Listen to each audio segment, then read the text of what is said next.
उत्तर प्रदेश की 10 विधानसभा सीटों पर उपचुनाव होना है। लिहाजा सत्ताधारी भारतीय जनता पार्टी के अलावा सपा, बसपा और कांग्रेस ने भी उपचुनावों की तैयारियां शुरू कर दी हैं। जबकि नगीना लोकसभा से चुनाव जीतने वाले चंद्रशेखर रावण भी ताल ठोकने को बेकरार हैं। हालांकि एआईएमआईएम की खामोशी बरकरार है। नजरें लोकसभा चुनाव में यूपी में भाजपा को डैमेज करने वाले दो लड़कों पर भी टिकी है। माना जा रहा है कि यूपी की 10 सीटों में से कांग्रेस 4 सीटों पर अपना दावा ठोक सकती है, क्योंकि उसने लोकसभा के नतीजों के बाद से इन सीटों पर तैयारियां करनी शुरू कर दी हैं। जबकि सपा अपने कब्जे में रही 5 विधानसभा सीटों पर जीत को बरकरार रखना चाहेगी। इसलिए अखिलेश यादव ने हाल ही में संगठन की बैठक में विधानसभा उपचुनाव को लेकर कार्यकर्ताओं को जीत का मंत्र भी दे दिया। लेकिन इन सब के बीच यूपी की लोकसभा सीटें 33 आंकड़े पर रुकी। भाजपा ने न केवल हार की समीक्षा की, बल्कि उपचुनाव को लेकर तैयारियों की भी गति देने का काम किया।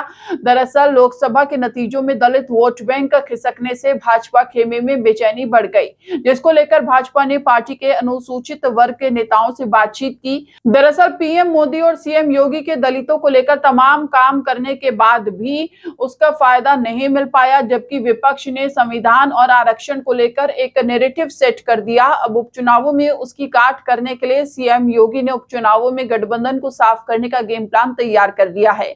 दरअसल समीक्षा बैठक के दौरान राष्ट्रीय संगठन मंत्री बीएल संतोष ने पार्टी नेताओं और कार्यकर्ताओं से दलित वोटर्स के मिजाज को भांपने के लिए कई बिंदुओं पर चर्चा की, जबकि यूपी के सीएम योगी आदित्यनाथ ने ऐसा गेम प्लान तैयार किया है कि गठबंधन के संविधान और आरक्षण के नैरेटिव के नेटवर्क को तोड़ा जा सके।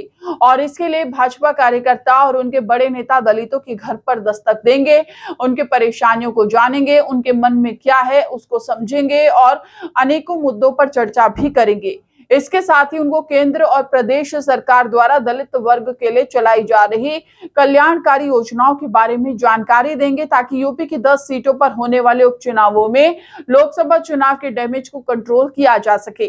जबकि आमतौर पर उपचुनाव न लड़ने वाली बसपा ने भी एंट्री मार दी है। यूपी के खोए जनाधार को वापस लाने के लिए बसपा नेता गांव-गांव जाकर चौपाल लगाएंगे। बता दें कि फूलपुर, खैर, गाजियाबाद, मंझवा, मीरापुर, मिल्कीपुर, करहल, कटेरी, कुंदरकी और सीसामऊ विधानसभा सीटों पर उपचुनाव होना है। जबकि आंकड़ों के नजरिए से इनमें से 5 सपा, 3 पर भाजपा, 1-1 सीट पर रालोद और निशांत पार्टी के उम्मीदवार जीते थे।